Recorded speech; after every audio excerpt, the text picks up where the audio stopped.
Salut tout le monde! Avez-vous déjà ressenti que certaines couleurs vous apaisent tandis que d'autres vous énergisent? Aujourd'hui, on plonge dans l'univers fascinant de la chromothérapie, aussi appelée thérapie par les couleurs. Une pratique ancestrale qui prétend soigner nos maux grâce aux vibrations colorées. Mais qu'est-ce qui se cache vraiment derrière cette approche? C'est parti! La chromothérapie, c'est l'idée que chaque couleur possède une fréquence vibratoire unique capable d'influencer notre cœur, notre corps et notre esprit.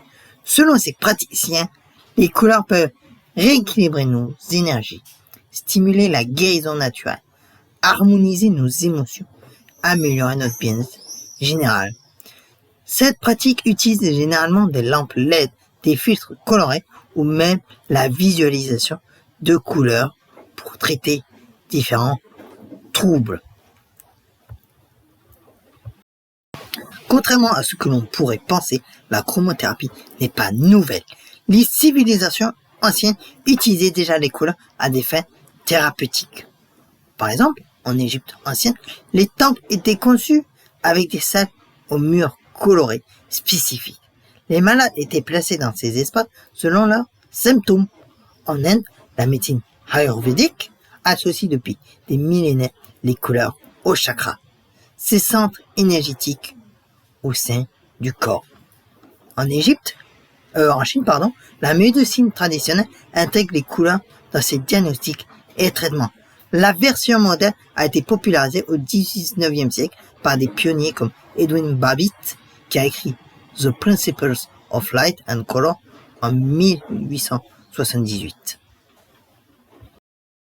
Selon la chromothérapie, chaque couleur aurait des propriétés spécifiques.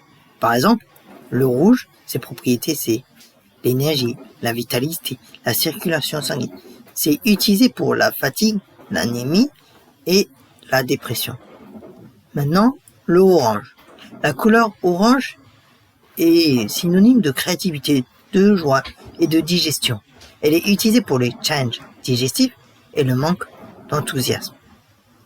Quant à elle, la couleur jaune a comme propriété l'intellect, la concentration et le système nerveux.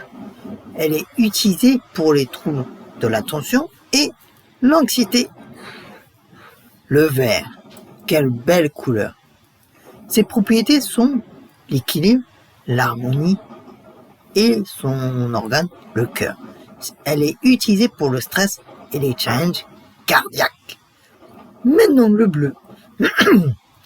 Ses propriétés sont le calme, la communication et son corps, son organe ou même son chakra, c'est la gorge.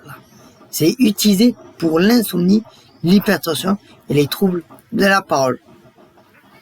Maintenant, l'indigo. Ses propriétés sont pour l'intuition, la vision spirituelle. Elle est utilisée pour les challenges oculaires et les maux de tête. Le violet. Ses propriétés, ses caractéristiques sont la spiritualité, la transformation. Elle est utilisée pour les troubles mentaux et la purification. Les séances peuvent durer de 20 à 60 minutes avec des expositions directes à la lumière colorée ou à la visualisation guidée. Maintenant, parlons franchement. Qu'est-ce que la recherche scientifique nous dit sur tout ça? Les faits établis, il est vrai que les couleurs ont un impact psychologique du commenté. Le rouge peut augmenter la fréquence cardiaque, le bleu a des effets apaisants, la luminothérapie, donc la lumière blanche, traite efficacement la dépression saisonnière, mais il y a quand même des limites. Et donc, la plupart des études sur la chromothérapie souffrent d'échantillons trop petits, l'absence de groupe de contrôle rigoureux, un effet placebo non pris en compte et des résultats non reproductibles. À ce jour, aucune étude scientifique rigoureuse n'a prouvé que des couleurs spécifiques peuvent guérir des maladies physiques de manière directe.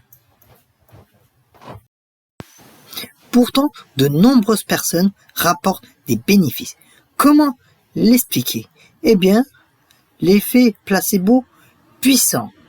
C'est ça comme explication possible. Ensuite, il y a la relaxation et la réduction du stress. Il y a aussi l'amélioration de l'humain par stimulation visuelle, le temps de pause et d'attention à soi.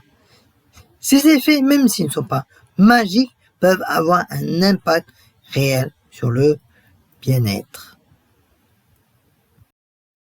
Si vous souhaitez essayer la chromothérapie, voici quelques règles d'or.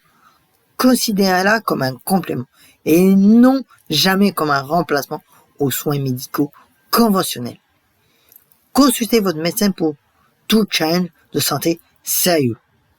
Choisissez un praticien formé et reconnu. Méfiez-vous des promesses de guérison miraculeuses. Maintenant, passons aux moindres, qui sont les contre-indications. L'épilepsie photosensible, aussi certains médicaments photosensibilisants que vous avez en prise quotidienne, et les troubles oculaires graves. Alors, la chromothérapie, science ou pseudoscience? La réponse se situe quelque part entre les deux. Bien qu'elle ne puisse pas prétendre guérir des maladies graves, elle pourrait offrir des bénéfices en termes de relaxation et de bien-être psychologique. L'important, c'est d'aborder cette pratique avec un esprit critique et ouvert, sans abandonner la médecine conventionnelle. Et vous, avez-vous déjà expérimenté les effets des couleurs sur votre humeur?